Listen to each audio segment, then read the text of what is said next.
جی بسم اللہ الرحمن الرحیم، السلام علیکم۔ پروگرام فوکس میں خوش آمدید ناظرین، آپ کا ہوسٹ مدثر الوی حاضر ہے۔ ناظرین، آج آپ کی جو ہے وہ ملاقات ایک ایسے شخص سے کرائیں گے جو ملٹی ٹیلنٹڈ ہے اور بہت سارے شعبوں میں انہوں نے اپنی جو ہے وہ لوا منوایا ہے اور آپ کو انٹرٹین بھی کیا ہے۔ سنگنگ کی شعبے میں بھی انہوں نے اپنا لوا بنایا اور اب جو ہے وہ آپ کے مسائل ہیں سوشل ایشو کو بھی ایڈریس کر رہے ہیں اور آج کل جو ہے وہ سیاست بھی کر رہے ہیں۔ ہمارے ساتھ موجود ہیں جواد احمد صاحب۔ السلام علیکم، ویلکم ٹو دی شو۔ کیسے ہیں سر؟ خیریت سے ہیں آپ؟ ایک تو بہت شکریہ آپ نے ہمیں وقت دیا اور آج ہم آپ سے کھلی گپ شپ کریں گے، آپ سے پوچھیں گے کہ جو آپ کا کنسیپٹ ہے آپ اس کے بارے میں تھوڑی گفتگو کریں گے۔ لیکن سب سے پہلے جو ہر آپ کے انٹرویو کا پہلا جو سوال ہوتا ہے وہ یہی ہوتا ہے کہ آپ نے سنگنگ سے جو ہے وہ پالیٹکس میں کیسے انسپریشن لی؟ ادھر تو پیسے بھی بڑے تھے تو یہاں پہ تو کھجل خواری ہو رہی ہے اور پیسے بھی لگانے پڑتے ہیں، ذرا اس کے بارے میں تو بتائیے گا۔ میں تو ویسے الٹا یہ کہوں گا کہ میں نے پہلے پالیٹکس سے سنگنگ کی طرف گیا، پھر واپس پالیٹکس میں آیا، کیونکہ جب میں نے یونیورسٹی کے ڈیز میرے جب تھے تو مجھے ایک بات سمجھ آ گئی تھی کہ مجھے ہر صورت میں کچھ کردار ادا کرنا ہے دنیا بدلنے کا۔ اصل میں پہلے تو آپ بہت ہی بڑا سوچتے ہیں نا، یہ غربت ختم ہونی چاہیے، یہ بیماری جہالت یہ ختم ہونی چاہیے، تو اس میں اپنا پارٹ پلے کرنا، دنیا بدل دیں گے، یہ کر دیں گے، وہ کر دیں گے۔ پھر جب آہستہ آہستہ انسان آگے بڑھتا ہے تو اس کو پتہ لگتا ہے اپنی لیمیٹیشنز کیا ہیں، کیا ہو سکتا ہے کیا نہیں ہو سکتا، ہم کس خطے میں بیٹھے ہیں، اس خطے کے مسائل کیا ہیں۔ آپ نے کہا کہ پہلے بھی آپ کا پالیٹکس میں انٹرسٹ تھا، پھر سنگنگ میں آ گیا۔ اچھا، اس وقت آپ کا جو انسپریشن کون تھی؟ اس ٹائم کس سے آپ انسپائر تھے کہ یہ چیزیں آپ کے مسائل حل ہونے چاہیے؟ کیسے اس وقت کیسے انسپائر؟ میں سب سے پہلے نا آپ کو بڑی میں مزے کی بات بتاؤں، کیونکہ ہمارا جو معاشرہ ہے وہ مذہبی معاشرہ تو ہے، لیکن ساتھ ساتھ نا ہمارے اندر ایک مذہبی منافقت بھی بڑی ہے۔ ہم کہتے کچھ ہیں کرتے جو آپ کا بیان بھی بڑا مشہور ہوا جی، تو وہ اس کی وجہ سے نا سب سے پہلے آپ کو جب کوئی چیز نظر آتی ہے تو مذہبی نظر آتا ہے۔ تو میں نے لیکن کیا کیا کہ میں نے آپ یہ سمجھیں کہ ریلیٹیولی ہر چیز کو دیکھا، جیسے میں نے اپنا مذہب بھی اسٹڈی کیا، میں نے اور مذاہب کو بھی دیکھا، تو وہ سب دیکھنے کے بعد مجھے سمجھ آئی کہ سب کا آخر کار تو ایک ہی مقصد ہے کہ انسان کو اس کی فلاح کے لیے کچھ کیا جائے، اس دنیا میں بھی اور پھر آخرت میں بھی۔ تو مجھے انبیاء علیہ السلام کی جتنی سٹوریز تھیں، جتنے بھی ان کے قصے تھے، وہ مجھے بڑا انسپائر کرتے تھے۔ اس کے بعد میں پھر جب میں نے دیکھا کہ ان کے سب کے اندر انقلابی عنصر تھا، سب کے اندر، آپ کسی کو بھی دیکھ لیں کہ انقلابی عنصر کے بغیر انہوں نے جتنی قربانیاں دی ہیں وہ کر ہی نہیں سکتے تھے، وہ بدلنا چاہتے تھے۔ یعنی آپ کے نزدیک انقلاب کے بغیر تبدیلی نہیں آتی؟ سوال ہی پیدا نہیں ہوتا۔ یہ ایوولوشن جو ہے نا، اس کا بھی جو سرا ہے پہلا، وہ انقلاب میں ہی چھپا ہوا ہے۔ مثال کے طور پہ آپ امریکہ کو اگر دیکھیں تو سول وار جو ہے وہ ایک انقلاب ہے، سول وار کے بعد ایوولوشن ہے ان کی۔ اسی طرح ایون وار آف انڈیپینڈنس جو امریکہ نے لڑی ہے وہ بھی ایک انقلاب ہے۔ مطلب جب پوری کی پوری چیزیں مسمار کر کے نئی فاؤنڈیشنز بنتی ہیں، تو یہ ہو نہیں سکتا کہ جیسے آپ مثال کے طور پہ آپ پانی کو ابالتے ہیں، وہ ایوولوشن ہوتی رہتی ہے، لیکن ایک ٹائم پہ آ کے وہ بوائلنگ پوائنٹ پہ جب پہنچتا ہے تو وہ گیس بننا شروع ہو جاتا ہے، وہ اس کی ریوولوشن ہوتی ہے۔ جی ایگزیکٹلی، تو وہ اس کی ریوولوشن ہوتی ہے اس کی۔ تو میں یہ ایوولوشن اور ریوولوشن یہ ساتھ ساتھ چلتے ہیں۔ جو یہ کہتے ہیں نا کہ صرف ایوولوشن سے دنیا چلانی ہے، یہ ہو نہیں سکتا۔ کہیں نہ کہیں آ کے دھماکہ ہوتا ہے، کہیں نہ کہیں آ کے ایک چیز ایک دم نہیں ابھرتی ہے۔ تو جواد صاحب، کوئی عام پاکستانی ایز اے قوم کسی انقلاب کے انتظار میں ہی ایسی زندگی گزار دیں گے؟ میرے بھی بال بھی سفید ہو گئے، آپ کے بھی کافی سفید ہو گئے، تو یہ انقلاب کب آئے گا؟ مدثر، آپ نے بڑی اچھی بات کی ہے۔ دیکھیں، انقلاب آ ہی نہیں سکتا جب تک انقلابی پیدا نہ ہو، اور پھر انقلابی پیدا ہو کے انقلابی گروہ نہ بنائیں، اور انقلابی گروہوں کو مصیبتیں نہ آئیں، قربانیاں نہ دینی پڑیں، انقلاب نہیں آتا۔ کیونکہ ہوتا پتہ کہ میں اس کو صرف ختم کرتا ہوں، موومنٹس چل رہی ہوتی ہیں، چاہے وہ فزیکل موومنٹس ہوں، چاہے وہ ایموشنل ہوں، مینٹل ہوں، فلسافیکل ہوں، آئیڈیولوجیکل ہوں، وہ چل رہی ہوتی ہیں معاشرے کے اندر، ان کے انڈر کرنٹس ہوتے ہیں۔ ٹھیک ہے، لیکن ان کو ایک جگہ پہ ڈائریکشن دینا تو وہ ایک آرگنائزڈ ایفرٹ ہے، وہ انسانوں کو کرنا پڑتا ہے، وہ خود ہی نہیں ہوتی۔ تو میں ایک موومنٹ کو ریولوشن میں بدلنا، موومنٹ کو سیاسی تحریک میں بدلنا، یہ انسانوں کا کام ہے، اور جب تک انسان ایسے نہیں ہوں گے اچھا یہ ہو نہیں سکتا۔ اب ایک سوال تو میں آپ کو مذہبی جو آپ نے کہا اس حوالے سے تھوڑی کلیئرٹی لینا چاہوں گا کہ اسلام بھی تو مساوات کا مطلب دین ہے، ہم بھی برابری کے حقوق کے بارے میں بات کریں، بھلے وہ ہمسایہ ہو، بھائی کوئی شہری ہو، کوئی حکمران ہو، کوئی رعایا ہو، تو اس کا مطلب ہے کہ اگر آپ اس نظام سے مطمئن نہیں ہیں یا ہماری قوم مطمئن نہیں ہے، اس مینس کہ ہمارا معاشرہ جو اسلامی جو ہے وہ اس کے اوپر بھی پورا نہیں اترتا، کہ اسلام کی تعلیمات پہ بھی پورا نہیں اترتا، دیکھیں تو پھر نیا ہمیں کوئی اور چیز سکھانی پڑ رہی ہے۔ نہیں، مجھے تو لگتا ہے کہ اب جو دنیا آگے چلے گی نا، ایکچولی میں تو دیکھیں نا، میرا تو بڑا ریڈیکل اس معاملے میں پوائنٹ آف ویو ہے۔ میں تو سمجھتا ہوں کہ انبیاء علیہ السلام سے لے کے بڑے بڑے ریولوشنریز جیسے لینن ہے یا ماؤ تونگ ہے یا بہت سے لوگ ہیں اور ہیں، یہ سارے چے گویرا ہے، یہ سارے کے سارے جو تھے نا آخر کار، اچھا میں ایک اور کا نام لوں گا، بھگت سنگھ ہے، اس علاقے کا تھا، یہ سارے لوگ جو ہیں وہ آخر کار انقلابی ہیں، لیکن ان کے ساتھ کوئی نہ کوئی چیز جڑی ہوئی ہے، جیسے کوئی مذہبی پیشوا ہیں، کچھ لوگ جو ہیں وہ پڑھے لکھے لوگ ہیں، انہیں کوئی سینٹیمنٹ اٹیچ ہے اس کے ساتھ۔ تو ہاں بالکل، یہ اپنی بڑی اچھی بات ہے، کیونکہ انسان ہمیشہ جی آپ کی بات سے زیادہ ایموشن سے متاثر ہوتے ہیں، بالکل ٹھیک ہے۔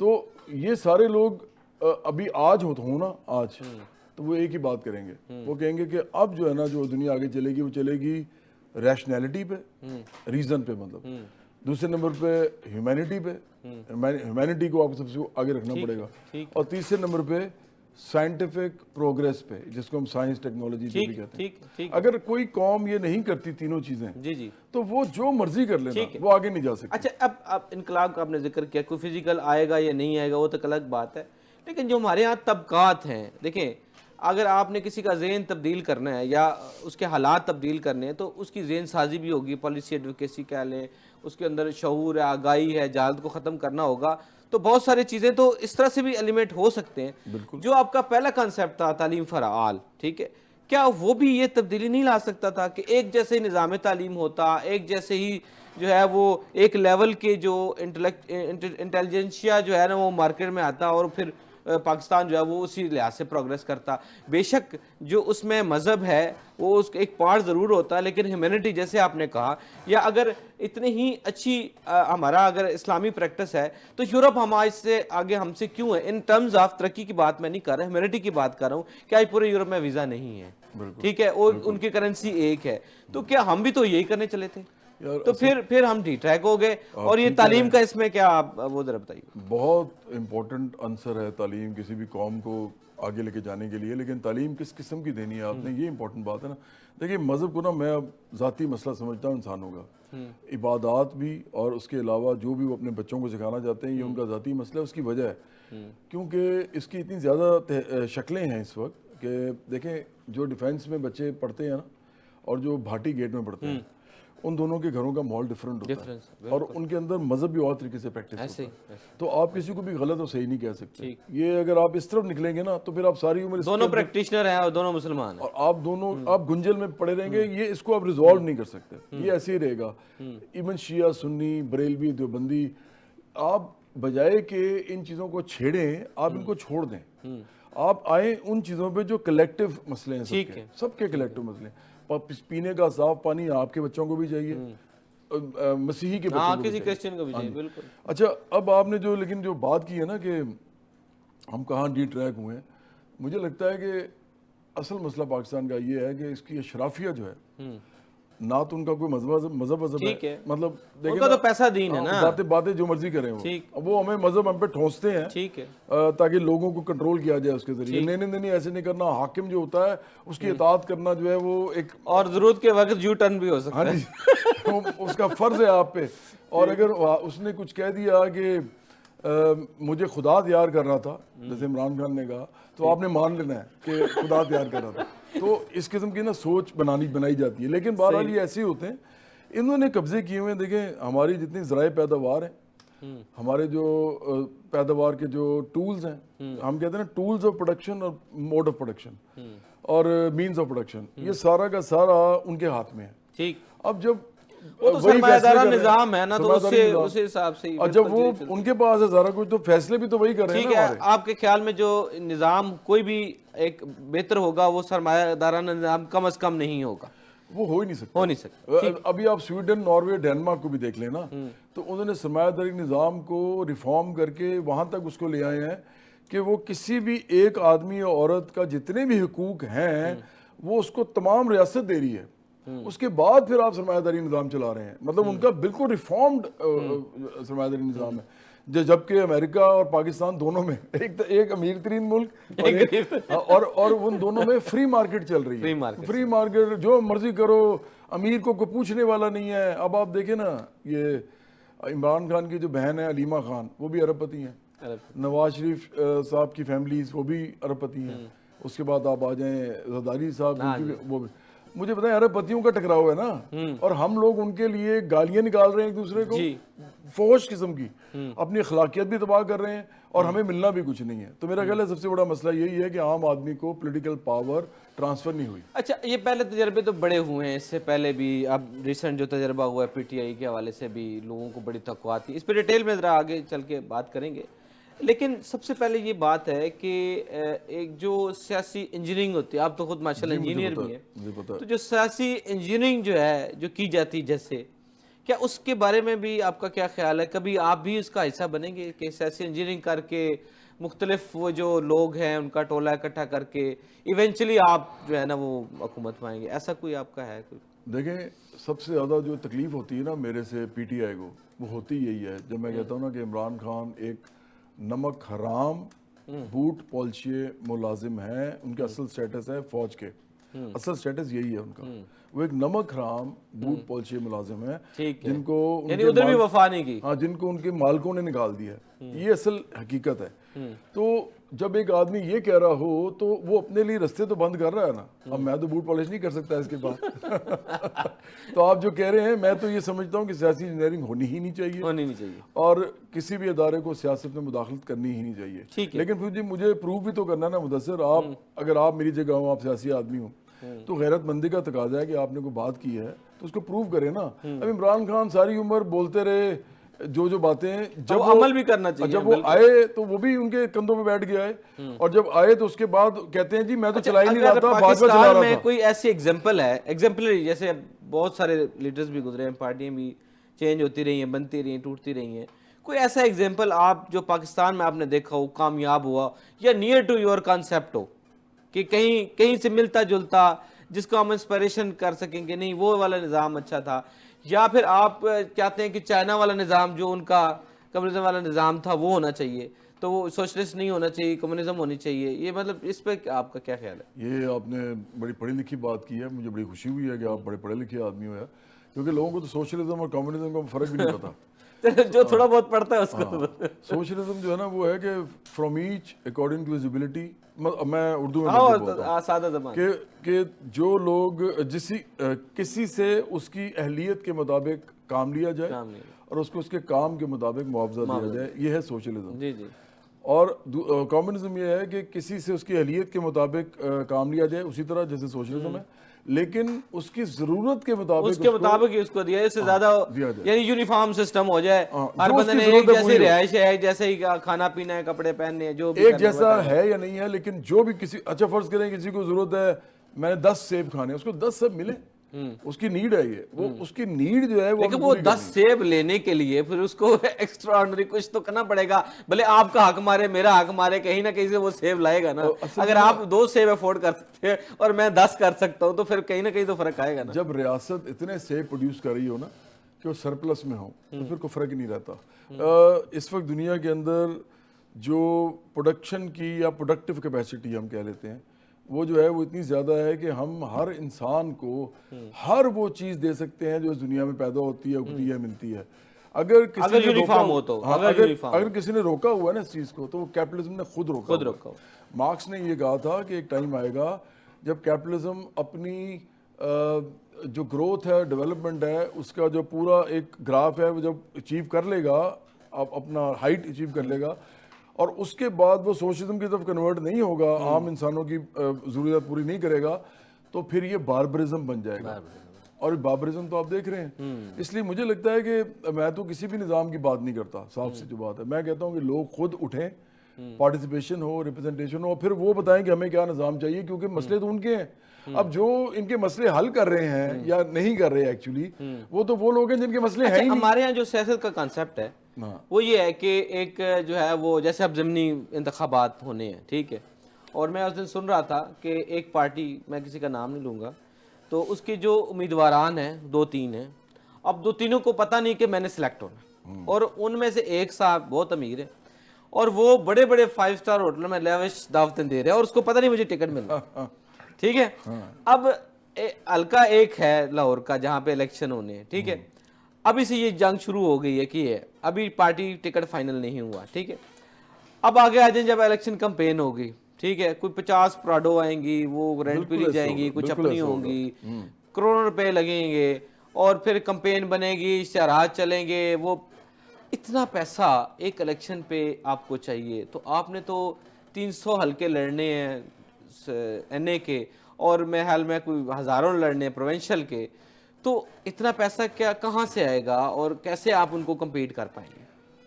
اچھا, پی ٹی آئی کے لوگ مجھ سے نا اس طرح کی باتیں کرتے ہیں آگے کہ میں کہتا ہوں کہ یار عام لوگوں کو آنا چاہیے, تو وہ کہتے ہیں کہ جی ہمیں ٹکٹ دے دیں پھر آپ. تو میں ان سے کہتا ہوں کہ بھائی آپ اندر آئیں پارٹی میں, اہلیت کی بنیاد پہ ٹکٹ لے لیں آگے. ہمارے تو پیسے کا کانسیپٹ وہ نہیں ہے. اہلیت کیا ہوگی, ایک اس میں یہ بھی میں ساتھ اسی ایڈ پہ کر واپس آنے لگا ہوں. تو ایک تو یہ وہ کہتے ہیں, دوسرا وہ کہتے ہیں یہ جی کبھی بھی نہیں ہوگا, یہ ہو ہی نہیں سکتا, عام لوگ نہیں آ سکتے, آپ جھوٹ بول رہے ہیں اور آپ کو اپنا اقتدار چاہیے. تو میں کہتا ہوں بھائی میں تو وزیر اعظم بھی نہیں بننا چاہتا, میں تو الیکشن بھی نہیں لڑنا چاہتا. اور وہ کہتے ہیں آپ کو جو چاہیے آپ اپنے لیے کریں. میں کہتا ہوں مجھے تو آپ کے لیے چاہیے, آپ آگے کریں سارا کچھ, آپ الٹی بات کر رہے ہیں. کبھی کہتے ہیں کہ جی کبھی ہو سکتا ہے کہ ایک عام آدمی آپ جیسا وزیر اعظم بن جائے, آپ نے شکل دیکھی ہے اپنی. میں کہتا ہوں یار میں تو آپ کی شکلوں کو دیکھ رہا ہوں کہ آپ بن جائیں, کیونکہ آپ نہیں بن سکتے, میں تو پھر بن سکتا تھا. اور آج میں ان کو ایک جواب دینے کے بعد پھر آپ کا جواب دیتا ہوں کہ دیکھیں اگر میں بننا چاہتا ہوتا نا مدثر, تو میں عمران خان میرے بڑے مطلب ایک ہوتا ہے قریبی دوست رہنا, ایک ہوتا ہے قریب رہنا. تو میں عمران خان کے کافی قریب رہا ہوں. ٹھیک ہے. عمران خان نے مجھے 4 دفعہ 2013 میں کہا تھا پارٹی میں آنے کے لیے, احسن اقبال صاحب نے مجھے 1 دفعہ کہا تھا پارٹی میں آنے کے لیے, اور نظر گوندل صاحب کے بھائی ذوالفقار گوندل جو کہ پیپلز پارٹی کے ہیں آج کل. ساری آفر ہو گئی آپ کو. ہاں جی, آج کل وہ تحریک انصاف میں, پہلے وہ پیپلز پارٹی میں تھے. اس پنڈی سے بھی آفر ہوئی, ادھر سے تو میں ابھی بتاتا ہوں. ہاں وہ بتاتا ہوں. پہلے یہ جواب, اگر یہ کرنا ہوتا تو میں آج میں ہر چینل پہ بیٹھا ہوتا اور کسی نہ کسی پارٹی کا بڑا لیڈر ہوتا. تو بھائی میں تو آپ کے لیے کر رہا ہوں جو کر رہا ہوں. آج آپ نے جو اصل سوال پوچھا تھا جو میرے سے, وہ یہ تھا کہ آپ کیسے یہ کریں گے 300 لوگ کھڑے. دیکھیں جو سائنس ہے نا فنڈ ریزنگ کی, وہ 2 قسم کی ہے سیاست میں. ایک ہے جس کو ہم رائٹ کی سیاست کہتے ہیں, جس کے اندر آپ امیر لوگوں سے پیسے لیتے ہیں, ان سے ٹکٹ لینے کے کہ جی ہم آپ کو ٹکٹ دیتے ہیں, ڈیسائیڈ کرتے ہیں کہ آپ کو ٹکٹ دینی کہ نہیں دینی, اور پھر آپ ان پیسوں کو اپنے پاس رکھتے ہیں, 2-4 میں سے ایک چن لیتے ہیں, پیسے آپ کے پاس ہی رہتے ہیں, ان کے بعد واپس نہیں جاتے. پتہ ہی ہے آپ کو, کمپٹیشن ہوتا ہے ایسے ہی. اچھا, اس کے بعد کیا ہوتا ہے کہ وہ بندہ خود اپنے پیسے لگا کے, جس کو ٹکٹ ملتی ہے وہ اپنے پیسے لگا کے الیکشن لڑتا ہے. تو یہ ایک طریقہ ہے جس میں امیر اپنا ہی پیسہ لگاتے ہیں, اور پارٹیاں بھی امیر ہیں اور پارٹیوں کو بھی پیسے دیتے ہیں ساتھ, امیر لوگ صرف. ٹھیک ہے, پرچیز کرتے ہیں. جی, دوسرا طریقہ ہے عام لوگوں کا, جو کہ لیبر پارٹی ہے جیسے انگلینڈ میں, جیسے عام آدمی پارٹی ہے انڈیا میں, جیسے ایون کچھ ایسے لوگ ہیں برنی سینڈرز جیسے, جو کہ ڈیموکریٹک پارٹی امریکہ کی جو ہے اس کے اندر جو فنڈ ریز کرتے ہیں. ٹھیک ہے. وہ جو ہے ایک بہت مزیدار ایک بات ہے کہ اس میں ایک عورت ہے جو کانگریس وومن بنی تھی, اس کا نام تھا الیگزینڈریا کورٹیز. اس نے ابھی ایک بندہ ہے جو میئر کے لیے کھڑا ہوا ہے نیو یارک میں. جی بالکل, اس کے بڑے چرچے ہیں. ممدانی جو ہے, ممدانی. اچھا, یہ سارے لوگ جو ہے نا, یہ سارے سوشلسٹ ہیں امریکہ کے, جن کی میں نے بات کی, برنی سینڈرز, یہ کیا نام ہے, یہ ممدانی, اور پھر وہ جو تیسری وہ جو لڑکی ہے الیگزینڈریا کورٹیز. انہوں نے فنڈ ریزنگ پتہ کیسے کی ہے؟ عام لوگوں میں جا کے. ٹھیک ہے. عام لوگوں میں امریکہ میں جا کے فنڈ ریزنگ کرتے ہیں, اور عام لوگ ان کو فنڈ دیتے ہیں. میں تو الٹی بات کروں, میں تو کہہ رہا ہوں میں بھی نہیں لڑ رہا, پارٹی کو فنڈ دیں. تو اس میں کیا ہوتا ہے مدثر کہ 1 کروڑ لوگ, اگر آپ کو 100 روپیہ بھی دینا مہینے کا, 1 کروڑ لوگ آپ کی ممبرشپ ہو, عام لوگ ہیں نا, یہ پاکستان میں 24 کروڑ عام لوگ ہیں, 24 کروڑ, صرف 1 کروڑ بھی میں زیادہ بتا رہا ہوں, 50 لاکھ ہیں. 2 کروڑ چاہیے ہوتے تقریباً گورنمنٹ بنانے کے لیے تقریباً. تو اصل میں تو بات یہ ہے کہ اگر آپ ایک پارٹی عام لوگوں کی ہو, صرف 1 کروڑ ممبرشپ ہو اس کی 25 کروڑ میں سے, اور وہ 100 روپے آپ کو دے رہے ہو ہر مہینے, تو یہ بنتا ہے تقریباً 1 ارب بنتا ہے مہینے کا. یہ بنتا ہے 12 ارب